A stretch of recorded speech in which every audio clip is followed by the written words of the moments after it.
told me, hey, I got something fantastic to tell you. He said, I am affiliated with people that speak with the spirits of the dead. How would you like to talk to the spirit of your dead mother? And I was shocked. I was shocked. He said, you wouldn't be afraid of talking to the spirit of your dead mother, would you? Well, I said, I'll tell you what, I would have to give that some thought, because it's something I never thought about before in my life. Heart Research Center presents A Trip into the Supernatural with best-selling author Roger Morneau. While still a young man in the city of Montreal, Roger Morneau became involved in the worship of demons. In this two-part series, Roger gives us a first-hand account of his harrowing brush with the powers of darkness and ultimately his divine rescue. Also joining him are Cyril and Cynthia Grossi, the very couple who first pointed Roger from the darkness to the light. Conducting this exclusive interview are Dan and Karen Houghton of Heart Research Center. Let's now join the Houghtons and Roger Morneau as we together enter part one of A Trip into the Supernatural.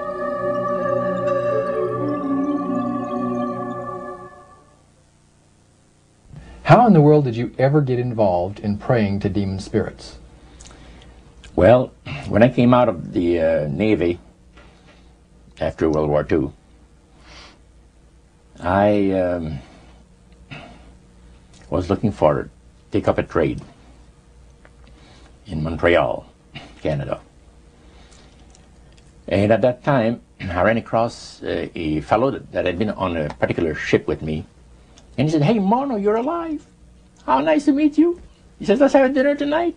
I said to my boss, can I have the evening off? Because I was the assistant to the Windsor bowling alleys and billiard, you know. It's the high-class place in Montreal where all the dress manufacturing people go and relax. So I got the evening off and I went out, we went out and had dinner. He told me, hey, I got something fantastic to tell you. He said, I am affiliated with people that speak with the spirits of the dead. How would you like to talk to the spirit of your dead mother? And I was shocked. I was shocked. He said, you wouldn't be afraid of talking to the spirit of your dead mother, would you? Well, I said, I'll tell you what, I would have to give that some thought, because it's something I never thought about before in my life. Most of us probably haven't. A little afraid of something like that. Well, he says, you know, it's written all over your face. You're afraid of going to a seance. But he says, I know you. He says, you're going to come. And then he started to tell me how brave I was when I was aboard ship, you know, different things. He says, you're not the same man. You're changed. You're chicken. That's all I needed to hear. I said, when do we go to a seance? So one Saturday evening, we were in the place. It was the very first time. Very beautiful place. The medium was a lady. She had a gorgeous new home in Montreal. And there were about 20 invited guests there, which I was one of them. And she communicated with the spirits for different people there and telling them what the spirit said. And then there was one lady that had been talking almost continually before the seance started, and she didn't believe in the dead appearing and all of this and all that. And she said, well, I would have to see my dead sister, she says, to believe it.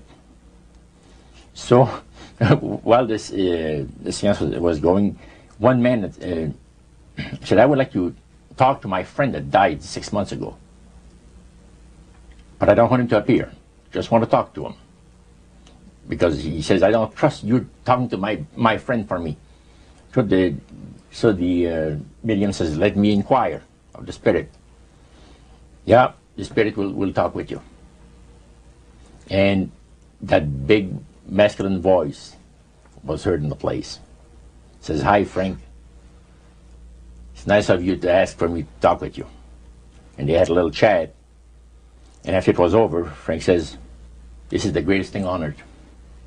to be able to talk with the spirits of the dead. Then the medium said, we have a very special surprise tonight for you people. A spirit will manifest itself openly here in a few minutes, and it's like a big gust of wind hit the building and right through the wall. Now the lights weren't terribly bright, but they were like living room lights, a couple of floor lamps and maybe some of these, and that translucent being seemed to come right out of the wall. How did you feel right at that moment? It's almost like my heart stopped a little bit. Very weird feeling. So it was a lady in a beautiful evening gown, swirling. And she said to Mary, my dear sister, you are so wonderful to have asked for me. And Mary fainted and fell right off her chair on the floor. And a couple of guys jumped up and picked her up, and spirit gone. And that was the beginning of it. That's how you got into it. Yeah, that's the way I got into it. After a while, you see, there's something interesting about the human mind. You can adjust to an awful lot of stuff. You can adjust to a lot of things that would terrify you to begin with. After a while, they become common and ordinary. So you mean contact with the supernatural can become commonplace and ordinary and doesn't bother anybody? Yeah. In other words, the more that you do it, you're not uncomfortable. That's right. It's just not an uneasy feeling. Yeah. So how did you feel about it? Then I got into a secret society that worshipped the spirits, you see. Well, now how is that different from the seance, Roger? It happens that the seance are not involving in many ways. But when you get into a secret society of spirit worshippers, then, and especially when you're invited there by the direction of the higher-ups in the spirit world, you never get out of there alive. And this is exactly what my friend and I were up against. We didn't know anything about it. And there was a very, very popular big band leader. Jazz musician? Band, yeah. Very famous. Played a lot in Montreal, Canada, Vancouver, the big cities. And one night we went to one of these seances, and he was with his wife. Now the spirits had told him what to do. Spirit told him, there's two of these guys, give the names, and your wife will want to talk, we'll make it so that your wife will want to talk to the medium when you say that you want to go home because you're tired. As soon as you see that these guys are starting to want to leave, then leave with them at the same time. And as you get outdoors, you ask them if they're driving. They'll say, no, they're going to take the tramway a couple blocks away. Well, you invite them to get in your car with you, and that you will take them to a fancy restaurant and treat them to some good food and talk about the merchant navy. And that's what the guy did. And there we were in this plush restaurant, pulled into a little alley, and I can still see it like it was yesterday. Just enough room to pass the car, back alley, that happened to give on a restaurant that was on St. Catharines Street, which is the main street of Montreal. And that was quite an evening. So Roger, you're at this restaurant. What happened? Well, after we were seated, in entering there, the place was just full, packed tight. But there was a couple of tables against a wall that had a reservation sign on it. And the owner of the place recognized the band leader and came and said, good evening, and you gentlemen want a table.